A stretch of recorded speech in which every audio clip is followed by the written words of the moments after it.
Hello, everyone. I'm Greg Ladke, along with Rivals.com National Recruiting Director Mike Farrell. We're at the Under Armour All-America game check-in, and three of our top 10 players in the nation, probably the biggest headline makers today. And we'll start with Theo Wease talking about his buddy, Jadon Haselwood. Yeah, he got more questions about Jadon Haselwood than he did about himself, because obviously he's signed, sealed, and delivered.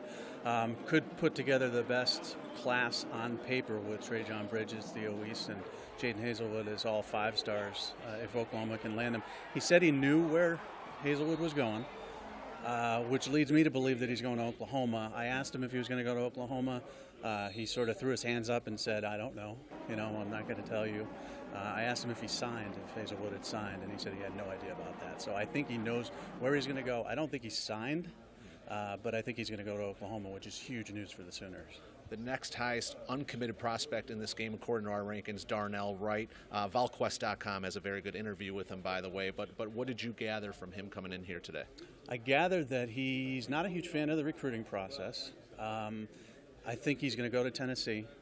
I think that's been his favorite for the longest time. I think Alabama was in there. They got Evan Neal, 5-star offensive tackle in the early signing period. So, that obviously pushes him even further towards Tennessee, I believe. He mentioned schools like West Virginia, North Carolina, Alabama, some others. I don't think he's going to any of those. He really hasn't taken visits. So he strikes me as the type of kid who wanted to sign early, decided not to, and maybe might regret it. But I think he'll sign with Tennessee in February. The number 10 prospect in the country is George Pickens, a phenomenal wide receiver from Hoover High School in Alabama. And he's an Auburn commit but did not sign, and he showed up with some wristbands today that would indicate there's work to do there. Yeah, well, here's the thing with that is, he had the Georgia and the LSU wristbands, which, people obviously love to laugh at that and say that means nothing and he's trolling you and all that other stuff. And maybe he is, I don't know. His relationship with Bo Nix is so strong. Bo Nix, obviously a quarterback that signed with Auburn in the early signing period. They came in together. They're going to hang out all week. I'm real curious to see if they recruit together for Auburn or if Pickens just remains quiet. He's not a big talker. Ohio State came in late. That's also news. Ryan Day trying to get involved with him as a wide receiver.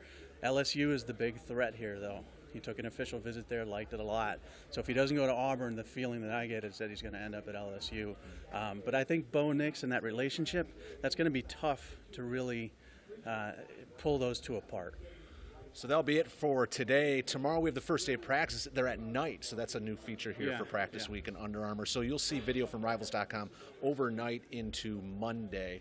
You catch some good stuff, so stay tuned.